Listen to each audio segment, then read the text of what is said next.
Welcome back in focus ہیں سید ظفر عباس، معروف سماجی کارکن ہیں، جے ڈی سی کے فاؤنڈر ہیں، اور ہم کوشش کر رہے ہیں کہ گل پلازا تاجر ایسوسی ایشن کے صدر سے بھی رابطہ ہمارا ہو، کیونکہ جو اب اطلاعات ہیں اور اتنے دن گزرنے کے بعد سوال جیسے ظفر بھائی اٹھا رہے ہیں ایسے بہت سارے لوگ بھی اٹھا رہے ہیں۔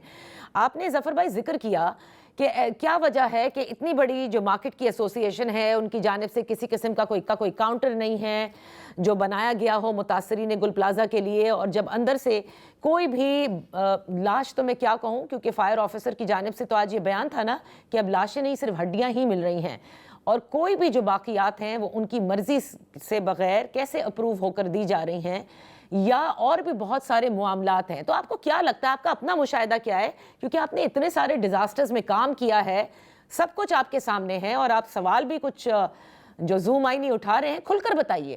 دیکھیں، میں بڑا سیدھا آپ کو طریقہ بتاتا ہوں۔ اس شہر کے اندر اگر سسٹم ہوتا، تنظیمیں ہوتی، فائر بریگیڈ کے 10-15 ہزار رضاکار ہوتے، آپ 1300 ٹوٹل آپ کے فائر بریگیڈ کے فائر فائٹر، ان کو 3 شفٹوں میں تقسیم کریں، 433 بنتے ہیں فائر فائٹر۔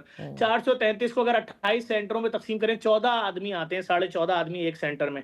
جب سیریس لینا ہی نہیں ہے آپ نے، جب آپ کا انٹرسٹ ہی نہیں ہے، آپ کے 7 بڑے انڈسٹریل زون ہیں، آپ کے پاس دنیا کے کس ملک کا سفارت خانہ نہیں ہے، 15 سے 20 ہزار اسکول ہیں آپ کے پاس، کالج ہیں، یونیورسٹیز ہیں، اسپتال ہیں۔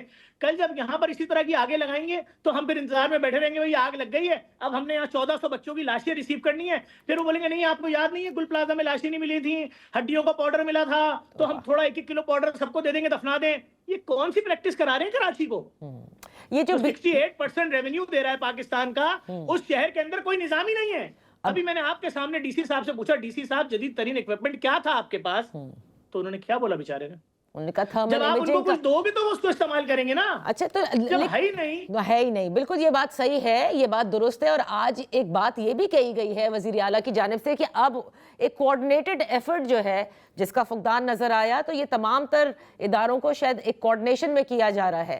میں یہ جاننا چاہتی ہوں جو بی آر ٹی پروجیکٹ ہے جس کی وجہ سے ہم نے دیکھا کہ ایکسس میں کمی آئی، یعنی فائر بریگیڈ آرام سے ایکسس نہیں کر سکے، ریسکیو سروسز صحیح سے نہیں آ سکی، اس کے حوالے سے کچھ آپ نے وہاں پر ریز کیا کہ بھائی بہت آگے کی بات کر رہی ہیں، آپ بہت آگے کی بات کر رہی ہیں۔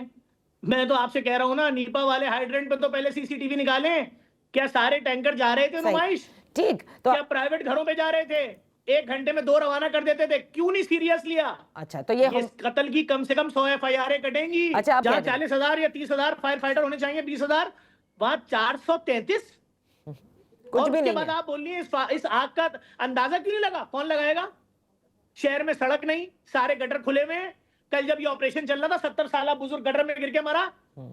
آپ کیسی بات کر رہی ہیں؟ اور دنیا کی جدید ترین مشین سے نکالا ہے اس بزرگ کو باہر، ایک بانس اندر ڈالا گٹر کے، اس بزرگ کو رسی سے باندھا اس بانس کے اوپر اس کی لاش کو، اور 6 لوگوں نے بانس کھینچا تو اس کی گردن پھنس رہی تھی، تو کہنے گے لاش کی گردن ٹوٹ جائے گی، گردن صحیح کرو۔ بہت بہت شکریہ ظفر عباس صاحب۔ ہم نے دیکھا یہی ہے، بولٹن مارکیٹ کی آگ لگتی ہے، کوآپریٹو مارکیٹ کی آگ لگتی ہے، یا پھر ٹمبر مارکیٹ کی آگ لگے، ان تمام آگ لگنے کے واقعات کے بعد معاوضوں کے اعلان ہو جاتے ہیں، شاید معاوضے مل بھی جاتے ہوں، وہ دکانیں بھی دوبارہ کنسٹرکٹ کر دی جاتی ہوں، لیکن کیا یہ طریقہ کار ہے اس شہر کو چلانے کا؟ یہ سب کے ذہن میں سوال ہے۔ کیا واقعی اس وقت سندھ حکومت، میئر کراچی اور جتنے بھی ادارے ہیں وہ اب سب کوارڈینیشن کے ساتھ کام کریں گے؟ یہ سب سے بڑا ٹیسٹ ہوگا۔ Let's take a break.